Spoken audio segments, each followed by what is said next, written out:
morning, Champions School of Real Estate Champions. I'm Rita Santamaria. I'm the owner, founder of Champions School of Real Estate. And it is always my pleasure, first of all, to say thank you for your business.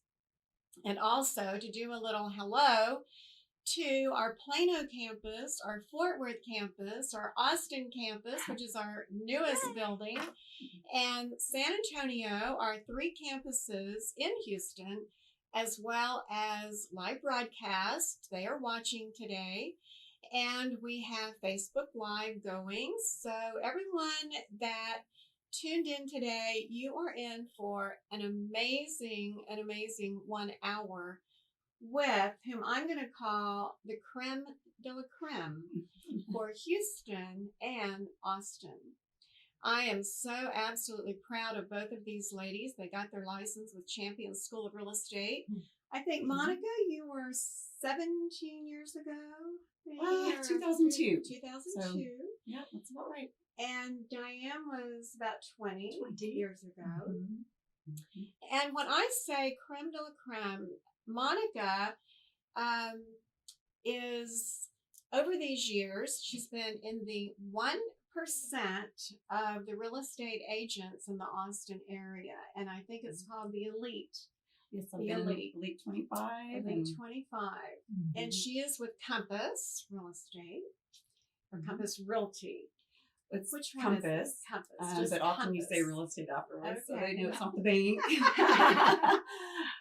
Yes. And congratulations on that. Thank you. Pretty recent. So. And she specializes, as all of you know, you've seen the flyer, you've seen all of the social media we've had on these 2 ladies. And her specialty is luxury market. And we have Diane Kink. Diane is a longtime friend of mine. We live very close to each other, literally. And I know her husband, Bruce, and family. Diane, when she joined Keller Williams, was the Rookie of the Year for Keller Williams International. Mm-hmm. She is in the Keller Williams Hall of Fame. She is the #1 luxury team international for Keller Williams. And she also is consistently, at least every year I know of, you're in the Houston Business Journal top 10 teams in Houston. So she is the Keller Williams Woodlands Magnolia office. Yes. And the Kink team is known all over the north part of the city, if not all of Houston. So we have these 2 amazing ladies that will give us tremendous insight into the niche of the luxury market and then just other insight. So as I always tell our students, get your iPads out, get your paper, get your pen, get ready to take wonderful notes, because you're going to hear from very successful ladies in the business that have gone from where you're sitting today to the top of the market. And I'm so proud to have both of you here. Thank you for having us. So fun. So let's just start out with, was there a defining moment when either of you decided, I'm going to go into real estate? You want to take that, Monica? Well, top of mind, the first thing I remember is I was in high tech. I was a regional VP of sales, and I traveled. My son was born, and he was on 38 business trips the first 11 months of his life. And I don't mean like a jaunt to Houston. I meant leave the nanny and my son in Portland, fly to Alaska. I'm running through airports with, my pump. It was, I couldn't do that today, but we were getting on a plane on 9/11.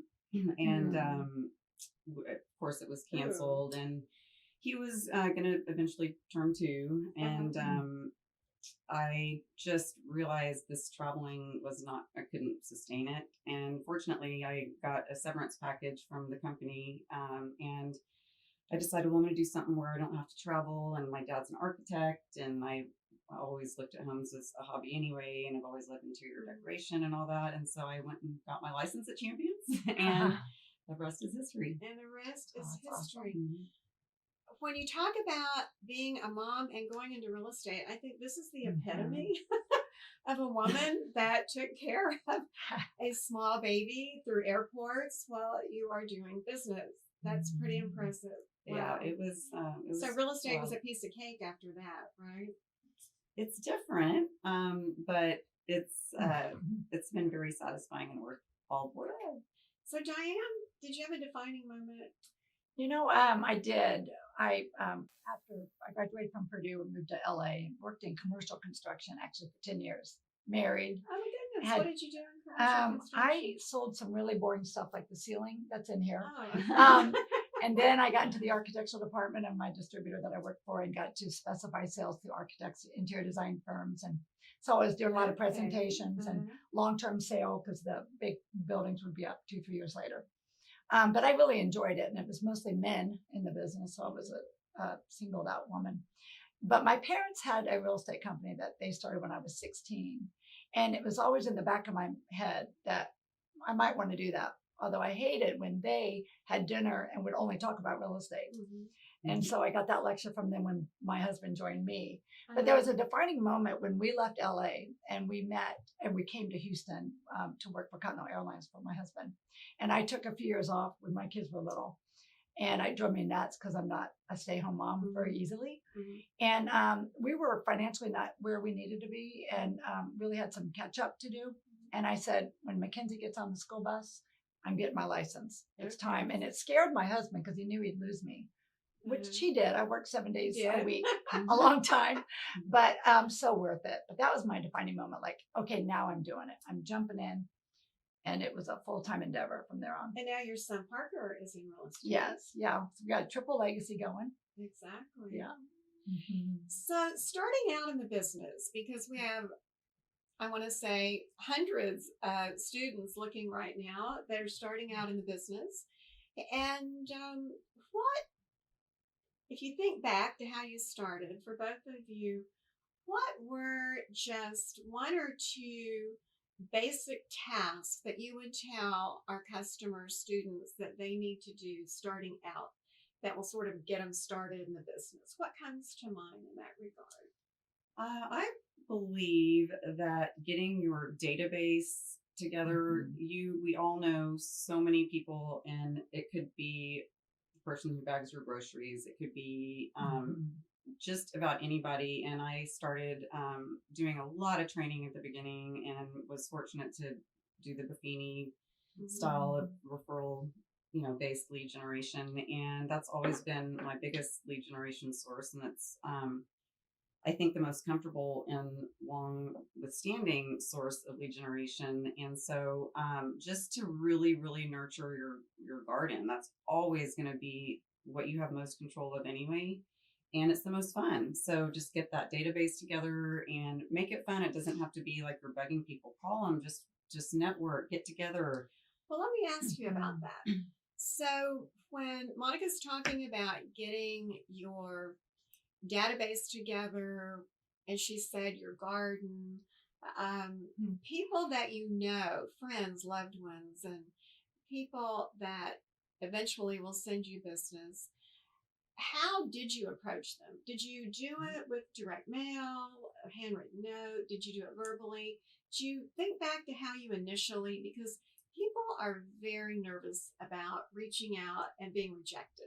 So, well, I think I think most people want to hear from you. And I think we put up our own fears that we're bugging them, maybe because yes, I don't like getting telemarketer calls all day long, but it's not what it's about.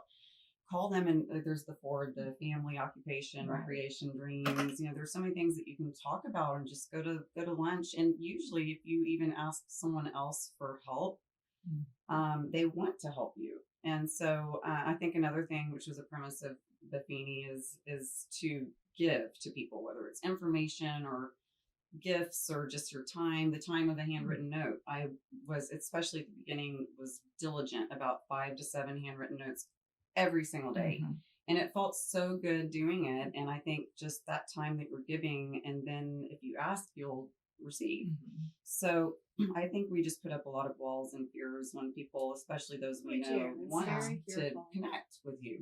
So So, Diane, what about you? What couple of activities can our new people? Well, start I remember sitting in Champion School of Real Estate, honestly, in one of my first classes and sitting by an agent getting CE. with? And she advised me that I just get a notebook paper and write down people that I know. And that if I know them, should they like you, would they choose to do business with you? So I made that list, and we were pretty new here, right? And so it came from church people. I had a little design business I was doing very part-time, and it was 75 people at the end of the day. And I did the same thing as Monica back in that day, which is so different with social media today. But chicken soup for the soul. I had a 21-day plan every 21 days on my stationery. Said Diane Kink. I would send just a little story and give tribute to Chicken Soup for the Soul.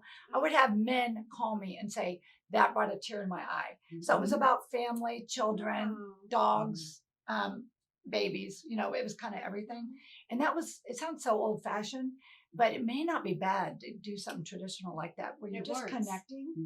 And my team leader, or what we call today a business coach, said, don't put your business card in there, because it's obviously you're in the business. It's your Diane Kink stationery, right? So I did that very consistently.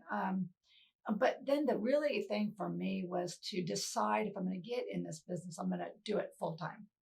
I'm going to put the kids on the bus and I'm going to work. So I opted to initially work in an office that was 30 minutes away, because I really enjoyed that individual that was a leader. And he said, can you be here every Monday morning at 8:30? And if so, I'll lead you and coach you. I'm like, oh yeah, absolutely. I mean, yeah. So the kids get on the bus at 7:30. I'd be there by 8:15. So it kept me accountable. And I really believe there were days where it stormed on Saturday and Sundays, and I had promised him that I was going to do open houses on both days. And this is like in 1999.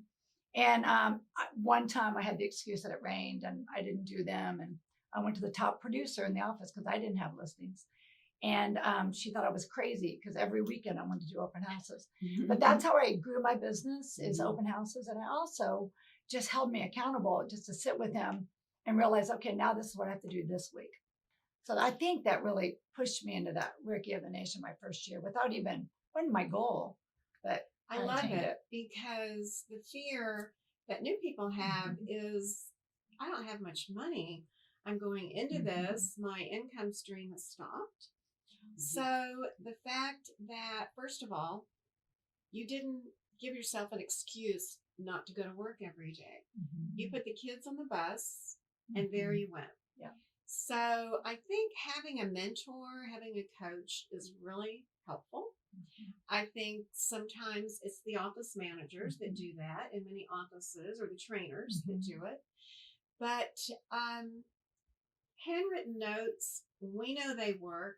That's like in my 30 days to success. It's like every day do 5 handwritten notes, because it's amazing how in today's world people will read those. Oh my gosh, I have a handwritten note.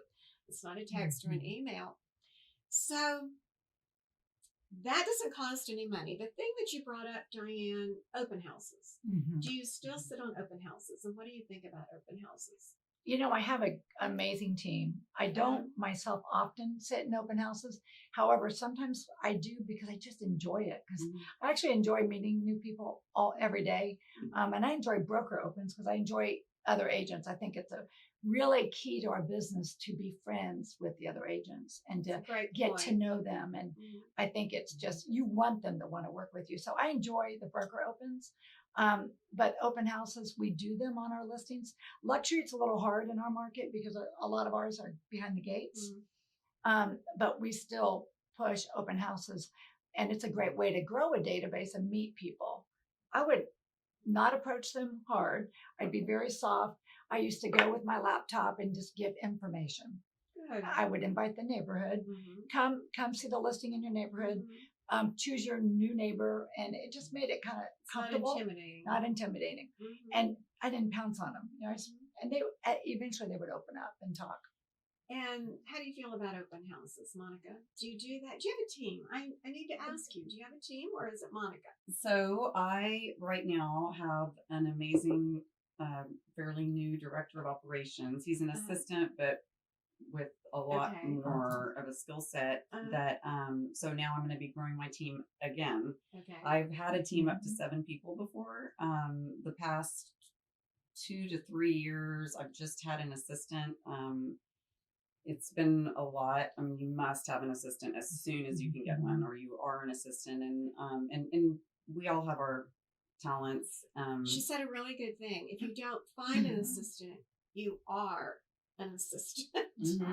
And there's nothing wrong with being an assistant, but I think the entrepreneurial spirit of realtors like us that are doing the luxury, we have our certain talents, and I like to stir up dust everywhere I go and get my nose and everything, and then I'm like, okay, go clean it up now.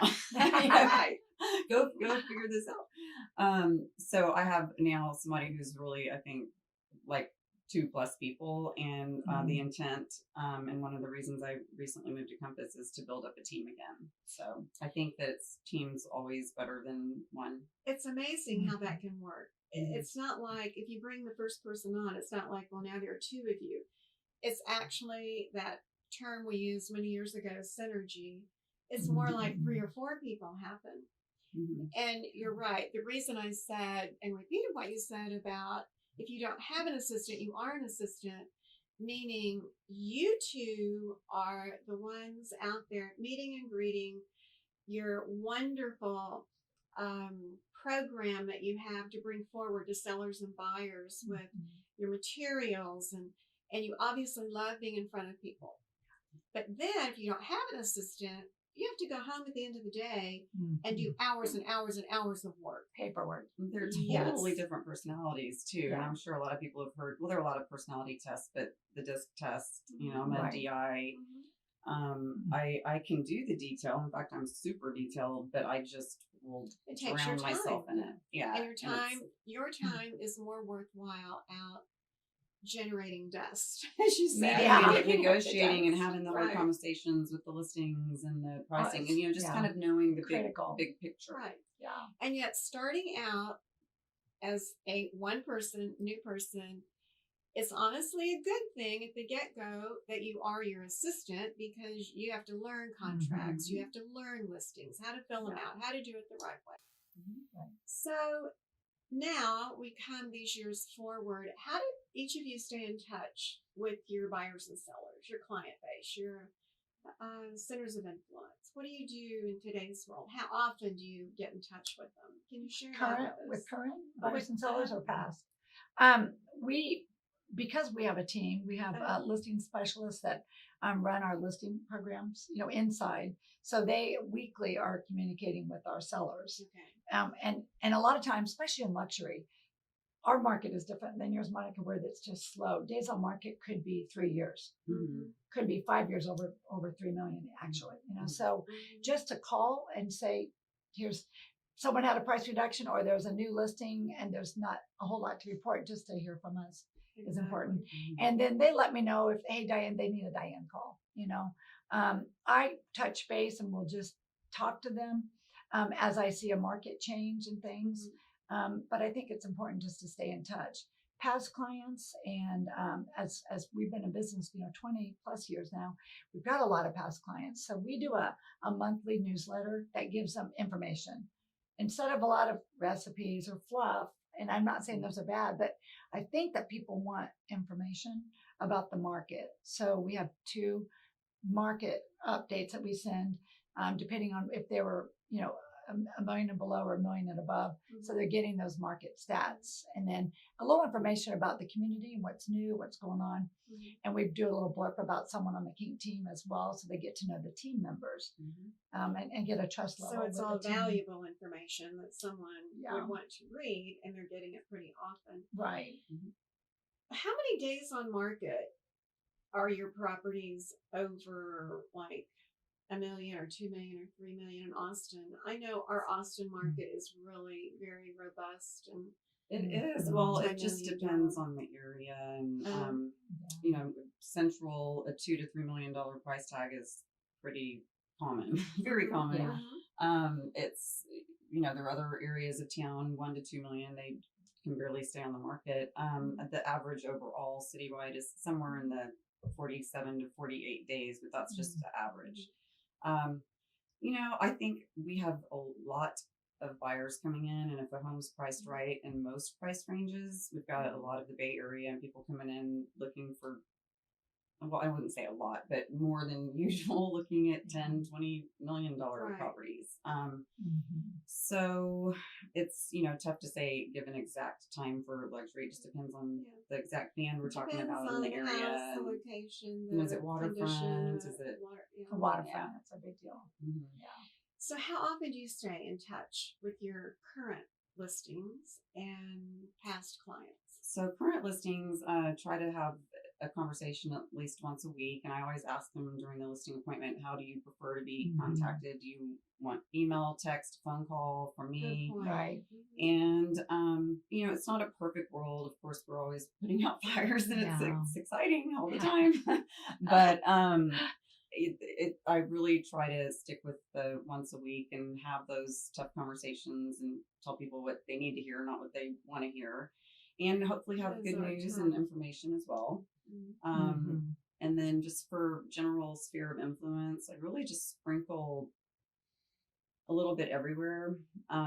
We do a lot of social media, Instagram. We're trying now to stick to 4 posts a day. Do you outsource that? Do you do it yourself? Well, I've been doing it with my one other recently. I have outsourced. There is a company called Gen M, which might be really handy for people starting out to know. You pay, have you heard of Gen M before? So they have all these interns, and you pay, it's very inexpensive. It's like $40 a month or something. And you get several hours a week, and there's some very talented people, and they're looking at the end for some sort of testimonial, and sometimes they may want to do some side work for you. Now it's a 3-month stint, so you need to have a plan that's easily trainable and repeatable, because it's it's pretty standard, but it's really inexpensive to get started. And there's also Fiverr, which a lot of people have heard about, but I have outsourced things like stripping voice from video, putting video together, virtual staging if my company, the broker, wasn't doing it, or they do everything. So she just mentioned a very good point. Beginning in October, you'll be able to get, well, tomorrow morning, you'll be able to get this broadcast on YouTube. You can see it again. And then beginning in October, we'll be taking all of our guests and stripping out the audio, and it will be out on podcasts. So in October, you can find this particular interview on podcast as well. So what I'm hearing is, which I know our students enjoy hearing, is social media most definitely helps a bunch. There are inexpensive online, internet, in the cloud companies that can help you. And if you would repeat one more time the first one that you mentioned, because I know there are at least 50 people saying, I wish I'd written that down. Yeah, so Gen M, GENM. Just, it's really self-explanatory. You go online, you put in your what you're looking for, and then there are people who are looking for that type of work, and then you have an opportunity to pick someone, and they pick you. So these ladies, I know they're looking at you saying, I want to be like that. I want that busy business. I want the upper end. How did each of you, and the only word I can think of is birth, the upper end luxury home niche? For me, it was really a conscious decision, and it was when my husband joined me after 6 years. And we just did, we call it guerrilla warfare, where you just research other realtors in your local market, who's doing the business. And we were looking at the Woodlands. And at the time, there were 3 that were the suspects of getting all the business that was up to $1 million. Because back then, $1 million was a big number, a huge number. So we then researched them and thought, wow, we can be so much better, right? And we could, their stuff is outdated. It's not doesn't look So good, good. and their energy level's not high, and we've got it as far as energy. So that was one thing we did. And then we just started marketing to those higher end neighborhoods. And we got our first listing in one of those neighborhoods and just really worked that listing hard. So that's, just listed, that's open houses, and just market, in the publications, that one listing. And then it just grew from there, but not without a lot of effort. A lot of, I mean, I'm talking 8 to 10 years, maybe, really, to get to nearly 100 million in sales, which 2/3 being luxury, right? But also we just were aware, we love to give back, and we started getting a lot involved in philanthropic.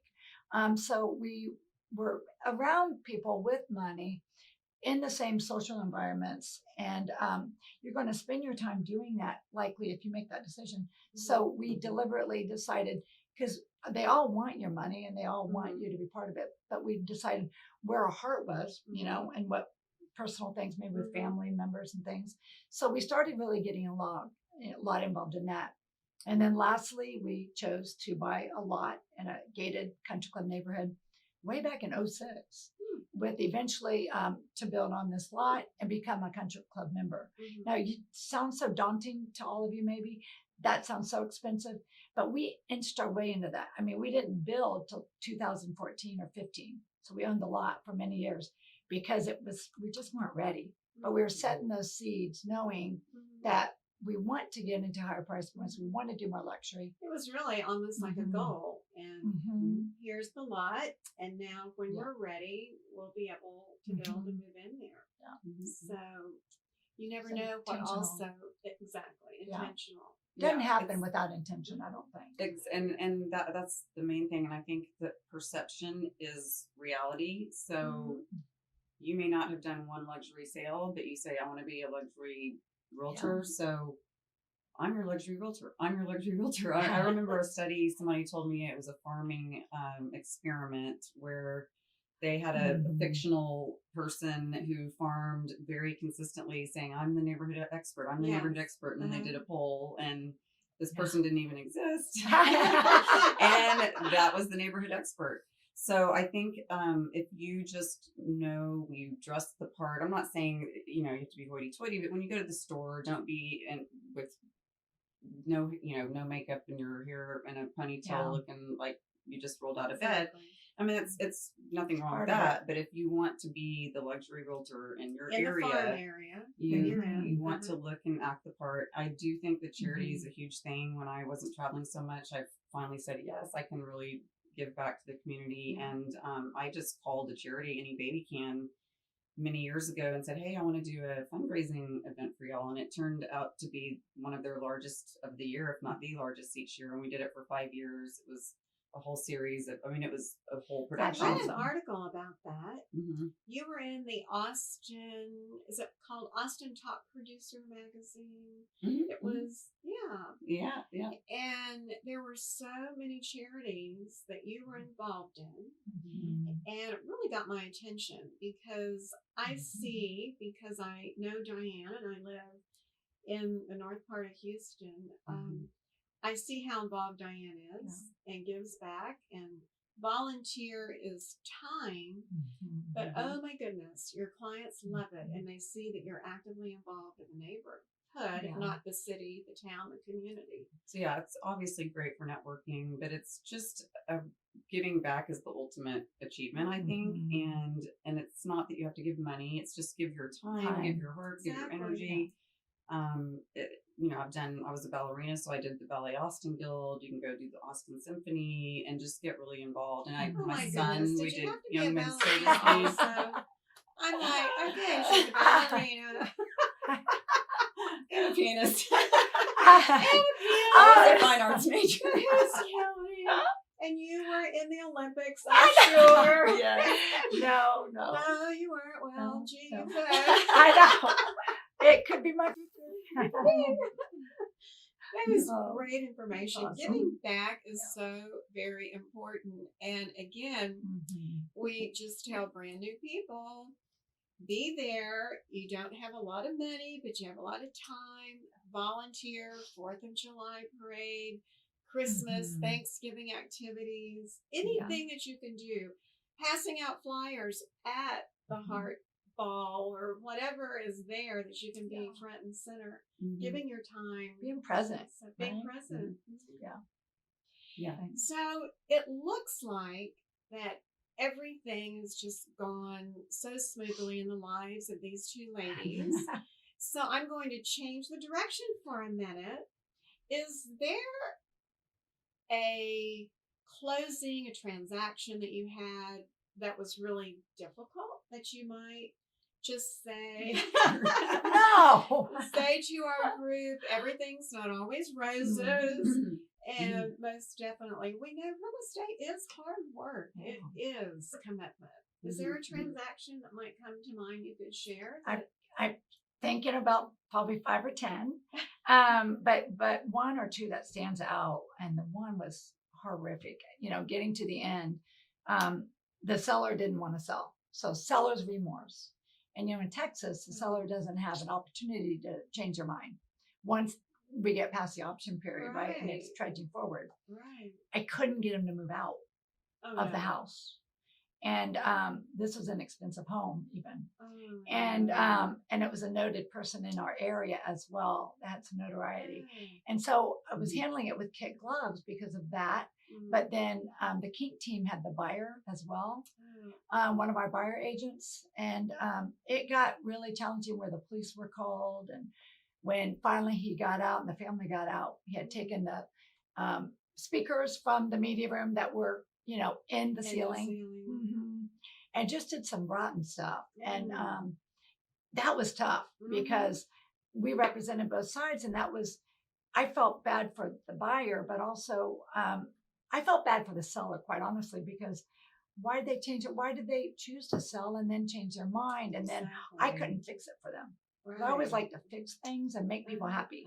It's why I can't sleep at night, because I want people to like me, to like the team, to like what we're doing, and to make people happy and to help them through, transitions, happy, sad, death, divorce, babies, whatever it might be. And we couldn't fix this one. Wow. So that's just a memory. Very challenging. And it's taken me, I see them in the community, and now it's hugs and hellos, but that was how long tough. How many days or weeks did it take you to finally get the sellers to move out so that buyers could move in? It wasn't days or weeks. It was days. And then it came down to hours. You will be out by this time. And then it wasn't. And then that's when the police were called in. I mean, it was crazy. It is. You have a little crazy stuff sometimes. Yeah. But, very emotional. Yeah, it was emotional for all parties when it could have been happy. And at the end of the day, the seller was really happy, I think, to get it sold. Even bought another house in the neighborhood eventually. So that's quite a story. One of many, I am sure. One of many. Monica, do you have a challenging story? A few have popped in my head, but this one from a while back might take the cake. So I had a distant relative's house listed, and he was suffering from severe depression, had been an attorney, had no electricity, and this is like a $500,000 or $600,000 house back 15 years ago, and was using the neighbor's hose to flush his toilets.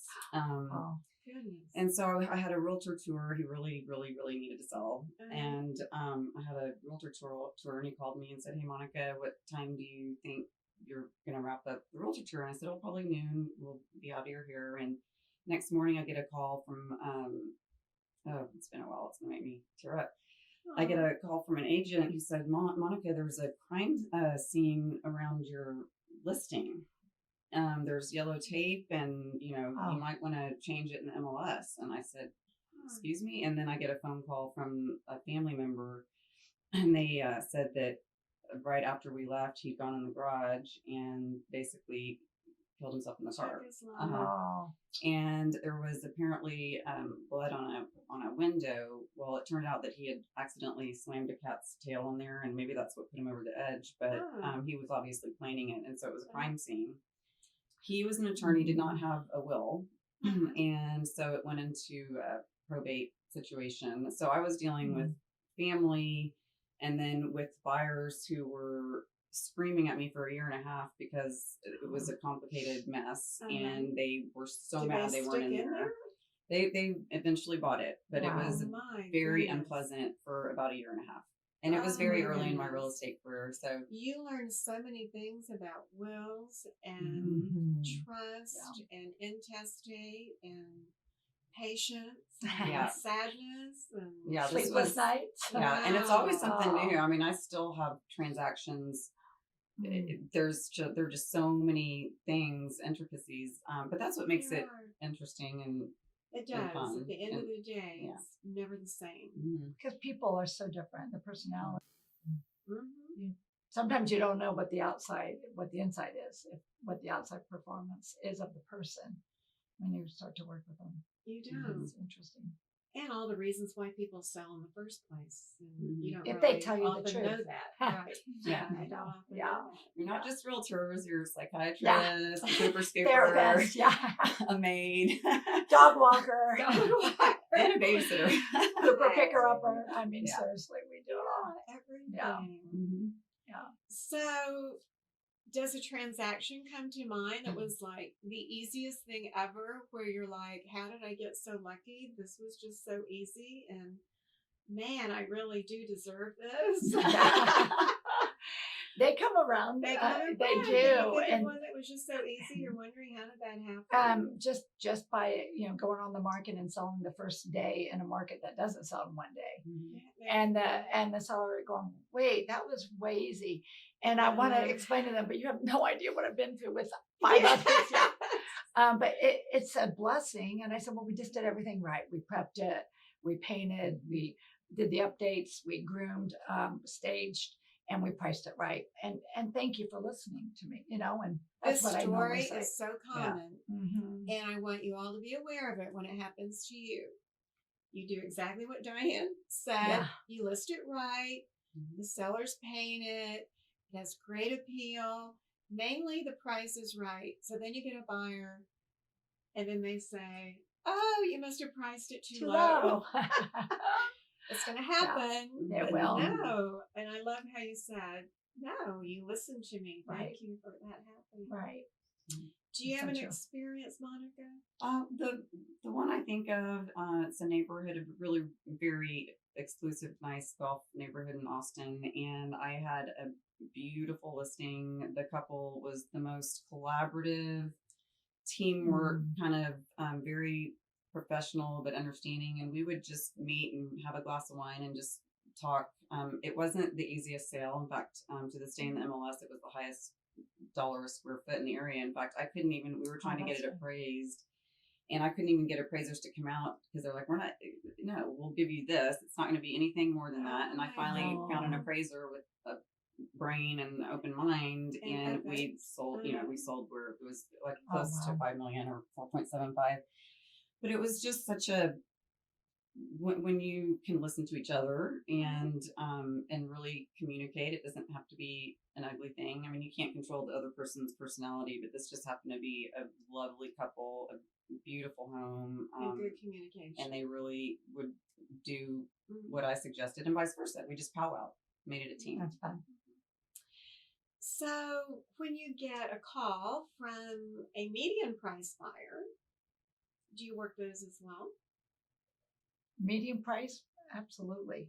I think our team, and it's been 20 plus years, but we have concentrated so much in luxury, and me especially, and other team members follow along because that's where the calls start coming in. And then in the Woodlands marketplace, luxury, from not having a lot of $1 million, now we've got a lot of 3 million and almost a 10-year inventory. So then our phone almost wasn't ringing because we were focusing and my ads were showing all these big, beautiful homes. So we've made a concentrated effort to market that we do all price points. So we love a lower price buyer and a lower price listing. They sell, they're grateful. They're quicker, for us to get through that trend. And they're bread and butter. Exactly. So we really need those. Well, and you never know too. It's a people business, and you never know. This person may have I don't know, 150,000. Well, you can't even find 150,000 Right, in in your Austin. market. But I case in point, literally just last night, somebody I sold them maybe a $300,000 home many years ago, but we've always stayed in touch. And I just get a call last night with potential of 8 listings. It's somebody who just buys a ton of properties and they're redoing them, and I haven't added it up, but I think it's at least $20 million of inventory. Nice. And it's because I knew this person who was working for this investor. You just never know. It's all about connections and people. Often our new people will ask, well, how do I find an investor that I can hook up with? And it's exactly the answer I give them is the one you just mentioned. You often don't know how you're going to find that investor, but they appear. And it can be through just a friendship with someone else, or it's a buyer that you think is a regular buyer only to find out they want 8 properties. And you just never know. So with the, and I wanted to bring that out, that even though they are very much at the top of the market with the luxury home market and excellent and do a super job, I wanted our students to know, but you still sell everything. And everything is, as you said, bread and butter. Right. And so don't think, well, I'm just going to, get my license and right away I'm only going to sell at the top of the market, because that's what everybody would love to do. But we know it takes time. And while you're waiting for that $2 million, $3 million property to sell, maybe you can sell 3 other properties that are in a lower price range. And it's the same money. And it's a luxury service. It's a, luxury versus the service. price point. That's a good Yeah. So, what about coaching and accountability and training?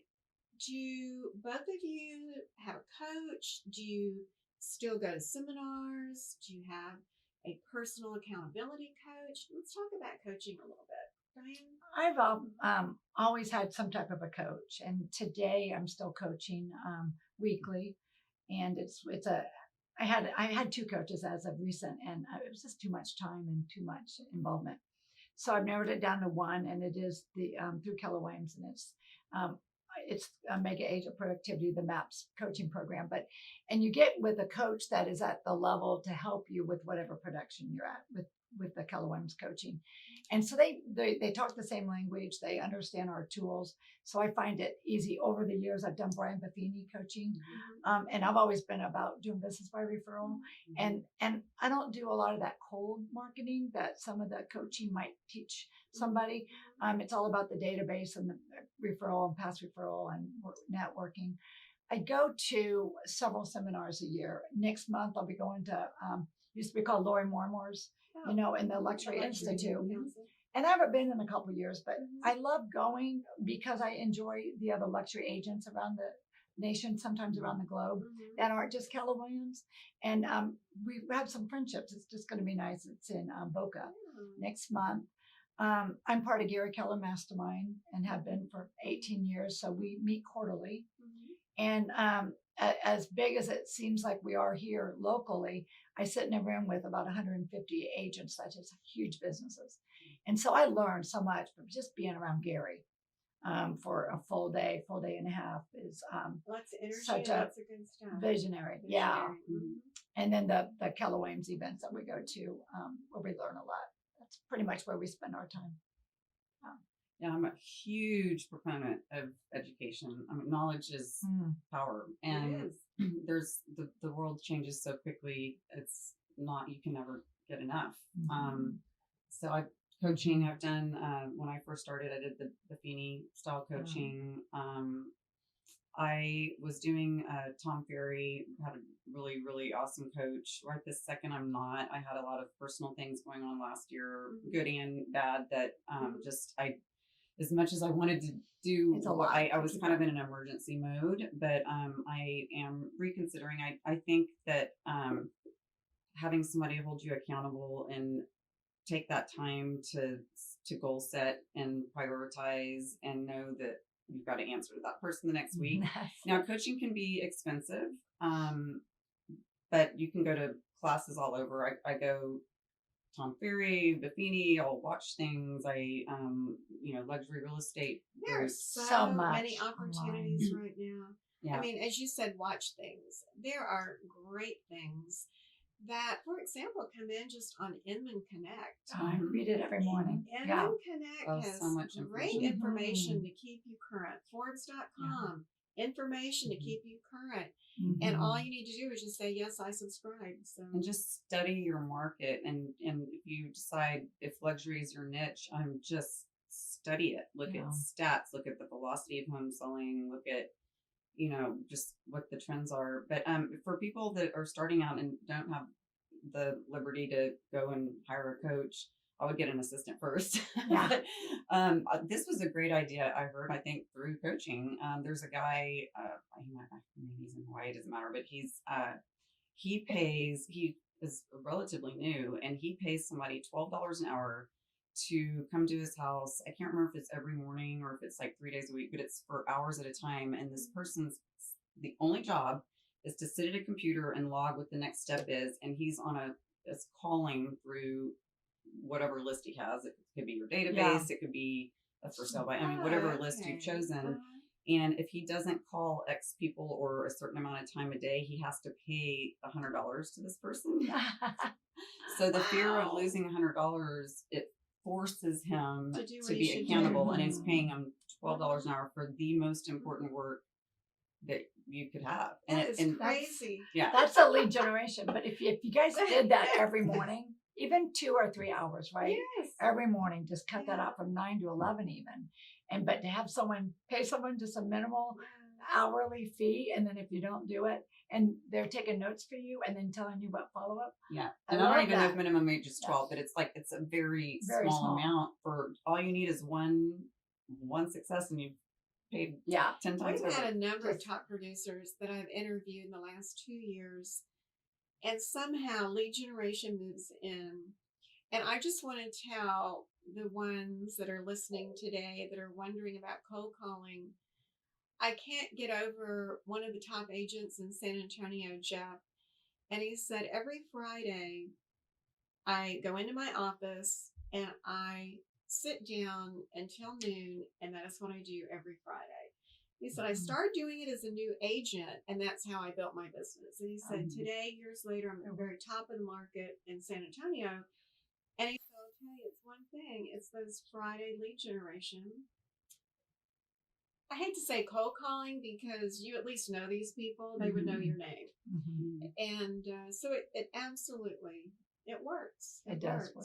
Just forcing yourself to sit down and shut the door and just make those calls. Exactly. You know what? When I do that, I feel really good. Do you too? I feel so when I don't. productive, you know, and some always happens. And one thing to make me always happens. Make me not feel, oh gosh, I'm going to bug them. It's too early. It's too late. It's lunchtime. I mean, you can make all these excuses. I'm busy. Those are all good excuses. Yeah. But one thing when I do my client appreciation parties, and now I'm starting to just sprinkle more in certain areas. Like I have one coming up in October. It's just a little 6 to 8 wine, little appetizers, meet and greet.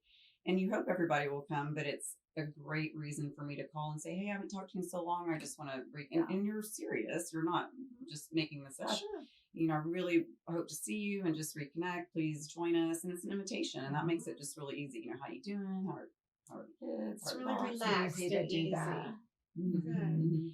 Is there a new software or a new tool or anything that comes to mind for both of you that has really helped you make your business day a little easier? Does something come to mind that you've implemented recently that you might recommend? Well, I think one of the big disruptors of the market is this AI that's out there, right? Exactly. And the Zillows and even the Amazon, possibly getting into real estate and the whole Netflix and how the consumer knows what they want. So Amazon, Netflix, Zillow starts to understand what that consumer wants and needs. We're getting into a transition with Keller Williams with Command. It's not out completely yet. Our team is just getting integrated, but that will be a game changer for us because it's going to take all of our, what we used to be top producer, then we went to follow up boss, and now we'll go to one database. We won't be paying all these ancillary businesses. And then the Kelly is like our app that is almost like Siri. So the consumer will say to Kelly, I want wood floors. I only want 3,500 square feet. And then they're going to drop just like a Netflix or an Amazon. So that consumer, and we're going to be copied. So we're going to know what they're looking at, when they're looking in the middle of the night, or it will be a game changer. And it's starting to happen around the US for Keller Williams. But to me, that's going to be our game changer. And AI is really the game changer. In the marketplace. It's coming into real estate. We demonstrate with our CE, Skylar 360, because one of our brokers in Houston developed it. He now moved back to Tel Aviv, and he has, I think he's up to about 30 some people working for him. Oh, that's awesome. And he's doing AI for real estate software, as well as hospitals and that's everything. AI definitely will save us money when we actually get our arms around it. Is there anything you're using, Monica? So, well, Compass it's a very, very high-tech company, 350 plus engineers. So yes, AI is huge. The dashboard that I'm able to use now, instead of using 5 or 6 different systems like Canva, and I can just do it all in one. So that's, and of course it is a company that's one of the disruptors that, is upsetting everybody. Right. The company but is it's good. Yeah. And then Contactually is a database I was using previously, and then Compass bought Contactually. So they're integrating all that, and that's a CRM, customer relationship management system. And it is, I think, a really wonderful system, because your emails and the contacts are automatically pulled in, and then you have to bucket them and tag them and then put them on the programs. And it's just, rather than having to get a contact and out of the email and put it over here, and it just does it. So I think between Compass, which now Contactually is Compass, it's pretty powerful. It's gonna get a whole lot more simple if you have the AI products. I love it that you're excited about it, because sometimes when we talk about new software, new tools, it's like there's some agents that are no more. Don't change. I can't learn another thing. Yeah, but it's always I think it's going to better and simplify, right? And so I think that's why I'm excited, because. And then we just have paid massive amounts to all these different programs. Exactly. And then my team members would say, we put it in here, then we got to go in here, and we got it in here. And then, we do it in 4 different areas. And now we have one area only. So it's going to just save teamwork and time. And I'm excited about that. And it's happening. You can literally match buyers and sellers. And a lot of people, because robots and artificial intelligence, it just starts to sound kind of scary, but that's why another reason it's so important, I think, to cultivate the people because it is still a very emotional, as you've heard. I mean, robots and artificial intelligence cannot close all these transactions. They're just, I feel and like, way too complicated. Invite you over for wine and cheese. That's right. And so then those are the people that you hold near to you. So I just don't see robots taking over real estate. They see you and they like you, and they connect with you, and they know that you're also giving back to the community. They know that your word is good. They know you're reliable, and they start relying on you. You become the expert. I think even with all this AI, and not to be afraid of it, being kind of robot sounding, it's still us. It's relationship. People still need that relationship at the end of the day, or the Zillows that are out there and Open Doors and all these that are seeming to be, game changers. At the end of the day, they want us in person, And right now, so in relationship is still going to be key. It is. And research is telling us that. Right. They still want to see a Monica and a Diane. They do. Yeah. So with all the activity, and with both of you being super amazing producers, how many hours a week do you work? And how many hours a week did you work starting out? So are you working more hours, less hours? What are your thoughts on that for new people?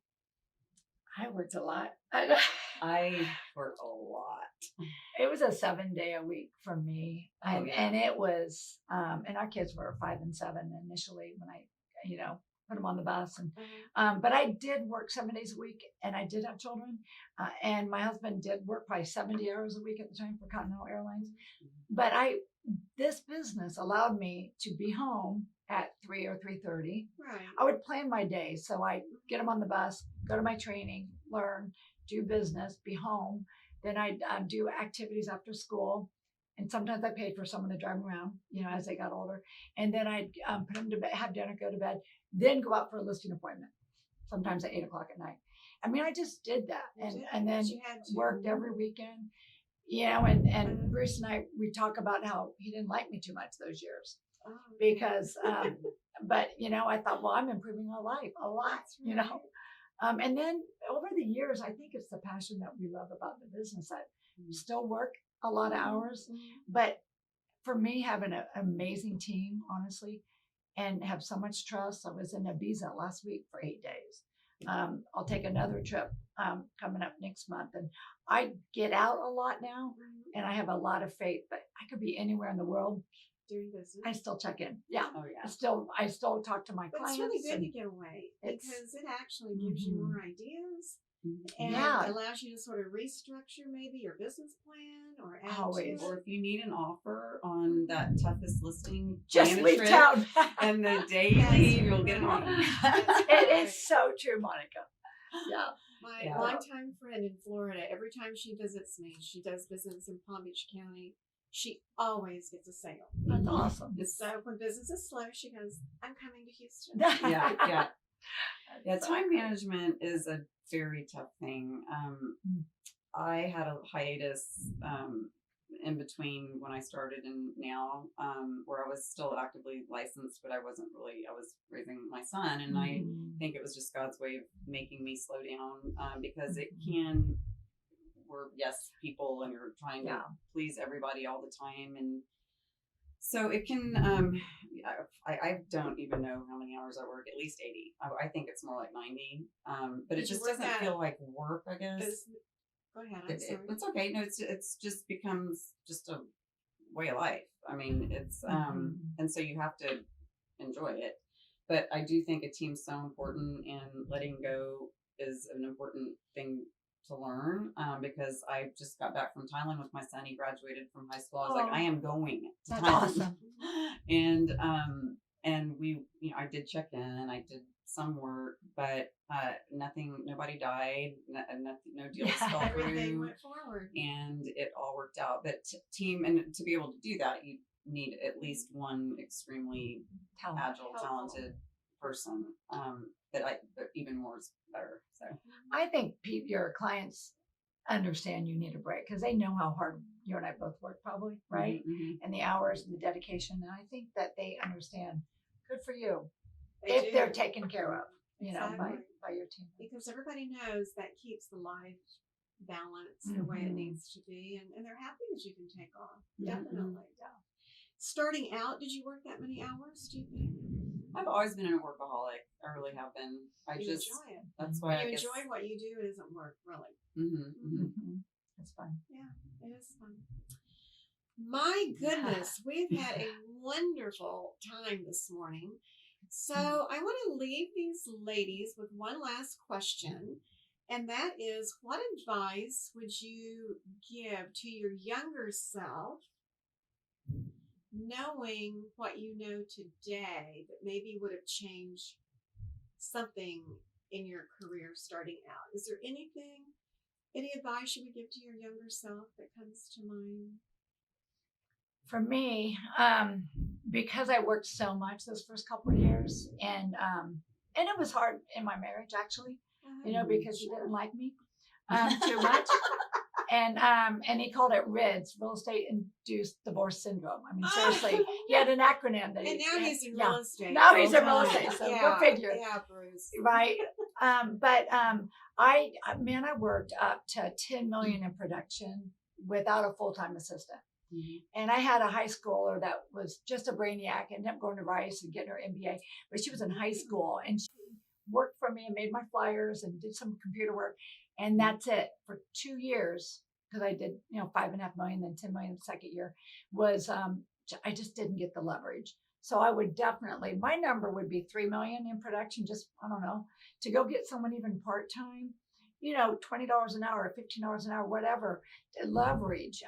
And then get someone full-time, because if you don't do your 20% out of the 80 and give the 80 away to someone else, you're not going to get more clients and have the time to go bring in the business. And that would be my advice, is to don't wait too long for that. Don't wait too long for the That is extra help. Yeah.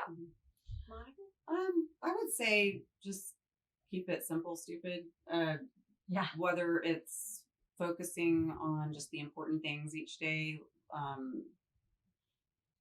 because I do like to stir up a lot of dirt and try to just be everything to everyone and do everything all the time. And yes, we say we're taking luxury and other listings, but really starting out rather than just overwhelm yourself with all the tools, all the markets, and just kind of just maybe pick a few things that you want to do and do them really, really well and become that, because being in a niche and really marketing to that and being that and studying that and it I think is a lot more effective and powerful. You just can't be everything to everyone. Not everyone's going to like you if you're going to be a listing agent or that's what you want to do. That's a certain personality, and people are not. You have to be tough and in a nice way. And so just have that inner confidence and just know if you do the right things, the same right things consistently, you will be successful.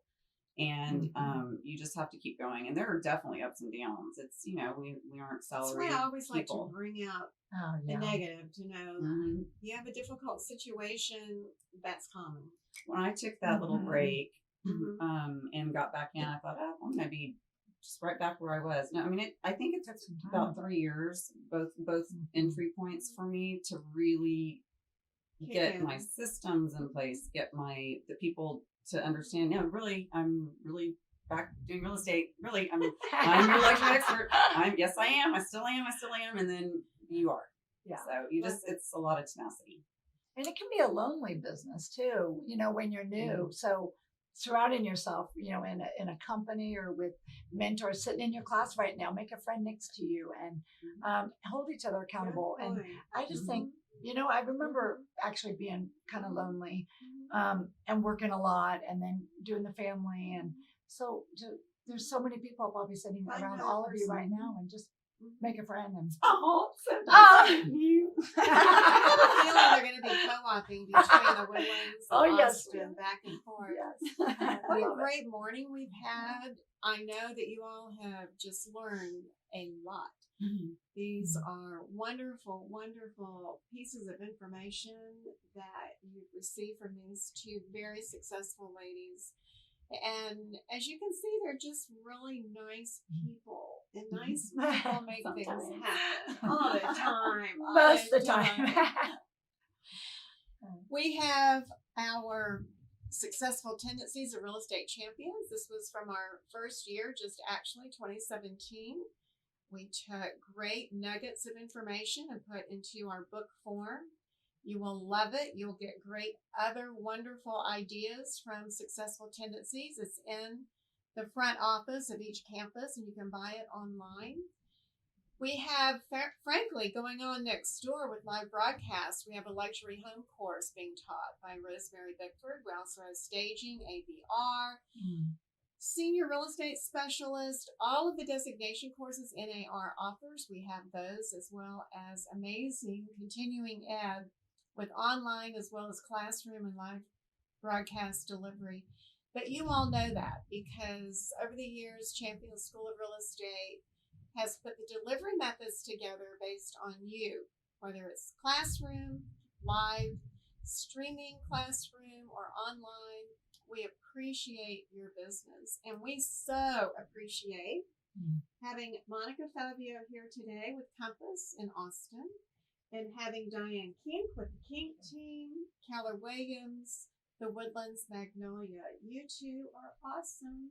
Well, thank you. We're blessed to be in your presence, and what a business you have built here. Thanks, Yes. Diane. I really It's appreciate. I need to the sign up for some opportunity. classes right after this. I'm thinking of new designations that I want after just hearing you. Good. Yeah. Thanks. Because you always have to be learning based. Right? All the Yeah. time. Yeah. The more you learn, the more you earn. Thank you Yeah. for Oh, I your love business. that. Have a great Bye-bye. day. Bye.